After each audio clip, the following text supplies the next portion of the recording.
Natalie Robermed here from Forbes. What did it mean to you to be able to show Miami on screen? It meant the world to me. You know, the whole point of this film for Terrell and I, Terrell Alvin McCraney, the playwright, was to tell a very truthful story about how we grew up. And so going to Miami to make the film, because this story, I think, not that it's universal, I think it's very specific, to be honest, but we could have told this story in New Orleans, we could have told it in Atlanta, Georgia, where our budget would have gone much farther than it did in Florida, where there's no tax incentives. But Terrell and I are both from Miami, so the city, it's kind of cliche to say it was a character, but it really was a character in this film. And whenever people see this movie, I feel like they come to Miami. They sit down with us. They experience what it's like to grow up there. And so to have all these journalists from all over the world have taken this trip to Miami and awarded the film, it's proof positive that we did the right thing by sticking to our guns and shooting in Miami. GMA Philippines right in front of you guys, directly here. Hi, this question is actually for you, Janelle.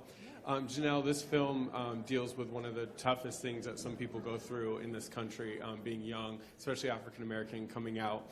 And I know you are actually going to be performing on Ellen in place, Kim Burrell isn't going to be performing. How is that after her kind of anti-gay speech, and then you being in this film and kind of dealing with that topic and now performing on Ellen instead of, you know, Kim? Well, we've already made the appearance. I was on Ellen last week. And, you know, I'm pro-love. I've been very supportive of love. And at the end of the day, I think that no matter where you come from and who you love, you deserve to have a right to the American dream and to also have your story told. And so I'm so thankful to be a part of this true American story.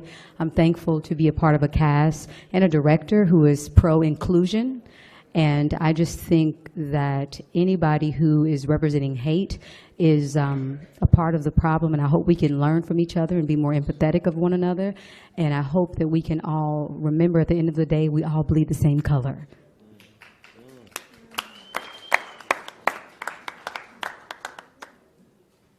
Jeannie Wolf. Barry, you said this is not a universal story, but by being so specific, that's what makes it universal. Whether it's the same problem, the same fight, the same background, why do you think people are responding the way they are? You know, for me, I'm all about process and the process of making this film. Going back to day one on set, not to day one of award season. Day one on set wasn't about making a universal film. It was about getting it right and being very specific to where we were, what the actors were giving us on the day, and trying to speak truth to power in that. And so I think in doing that, I think the movie touches people because they see the authenticity that we put into it. We weren't trying to do anything but tell our story. I think people respect that because often you try to tell a story that you believe someone is going to be willing to pay to hear. That was not our goal. Our goal was to just speak truth to Terrell's experience and my experience. And I think in doing that, you can go to Kathmandu, you know, or I could say I've been to, you know, you can go to London or Rome or Toronto or Telluride. These places so far removed, or the HFPA, the Philippines, you know, to Russia, all these different places. And people respect the fact that, oh no, I'm not trying to make a story that relates to you and your place. I'm just telling a story about my place right here, right now. And I think we need more of that as we move into the next 4 years of life on this planet. Congratulations. Thank you, my dear. Hello. Hi, this is Mandalit Del Barco from NPR News. I wanted to ask you, Barry, when we spoke for a few months ago, you said that your mother hadn't seen the film yet, and I heard that you dedicated this award to her. Has she seen it? What's the reaction? What do you want to say about your mom? You know, I think she wants to watch it on the small screen, which as a filmmaker, I'm like, no, you should see it in the theater as big as possible. But I think she wants to make her peace with it, you know, woman to screen. You know, I think she wants to engage the story on a one-to-one level, not in a room like this with a bunch of, I say for her, strangers. I do think we've been talking a lot more. The conversation has accelerated. As I will say, Naomi has given all these interviews. Every interview you give, my mom watches. and she has seen, I think, the care and the thoughtfulness that Naomi put into portraying her. And I do think she's getting, you know, I can't rush her bit by bit, bird by bird, but she's a step closer to, I think, sitting down and watching, in some version, you know, myself and Terrell's depiction of herself. So, hello, Barry. Yeah, I would like to ask you, we've seen that there's a lot of people that are like pretty liberal and have like progressive ideas.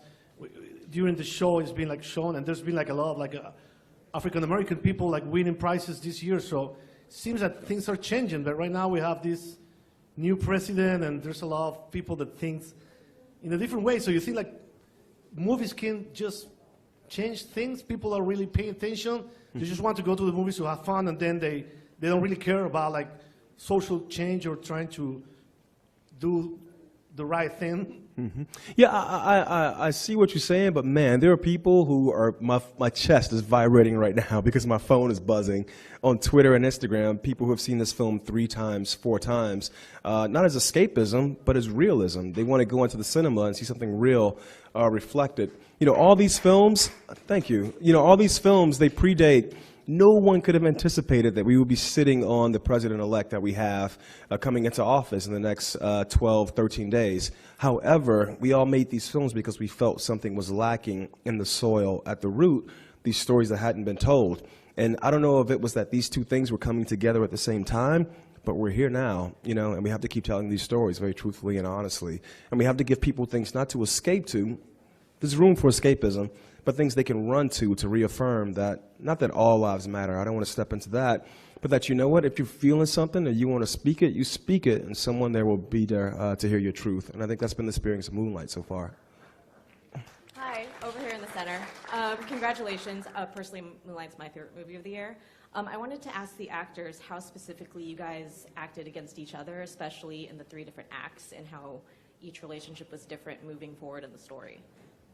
Let me just say that one thing that we didn't do was act against each other. We always acted with each other, and this was the greatest joy of my career.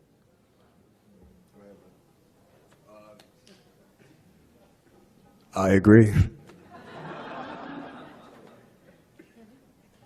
Yeah, it was really just about sharing the moment and sharing the space with beautiful people and being able to listen and react. You know, that's all it was, and just understanding the situation and understanding who the person was.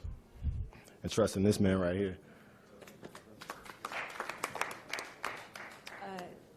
This is a sort of similar question, actually, for Ashton and Trevante. I read somewhere that you weren't allowed to see each other, all the different versions weren't allowed to see each other during filming. How important was that for the overall effect?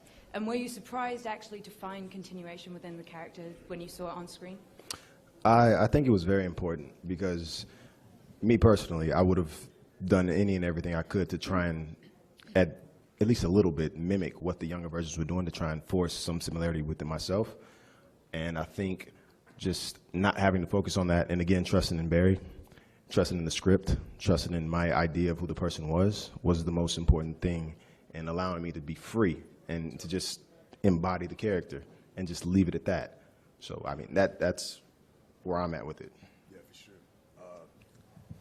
Just to back on what Trevante was saying, I mean, I think it allowed us to focus on our sections and our circumstances within our sections. Chiron is a different person in every 3 parts of the film, so it allowed us to, again, focus on our circumstances and to tap into that time period of Chiron. So, excuse me, can you tell us the story of the production of the movie?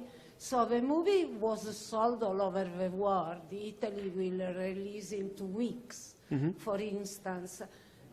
Brad Pitt and Plan B, I think, that are involved in the production.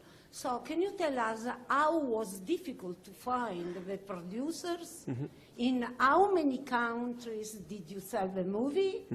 And all the news that you can tell us. Cool. I think at this point, A24 sold the movie in, I'll say ballpark, 20 territories internationally, which is amazing for a film set in this world featuring these characters. I mean, we all know, I will say the myth that has been propagated about what a film, what a cast that looks like this and a story that's set in this world, where it can show, where people will come out and see it. This movie has defied those, not expectations, but I think those perceptions. I made a movie in 2008 called Medicine for Melancholy, very small film, $15,000 budget. And the good folks at Plan B saw that film. We started talking, nothing came of it. I think I wasn't ready at that point.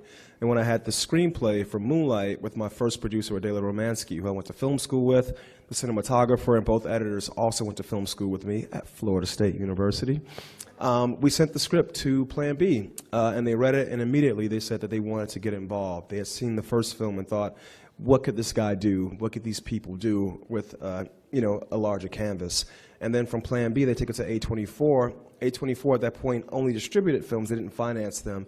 But they believed in our voice so much, I'll say my voice and Terrell's voice, that they literally opened a new lane, as the kids say, in their business to finance the films. The first film financed by A24.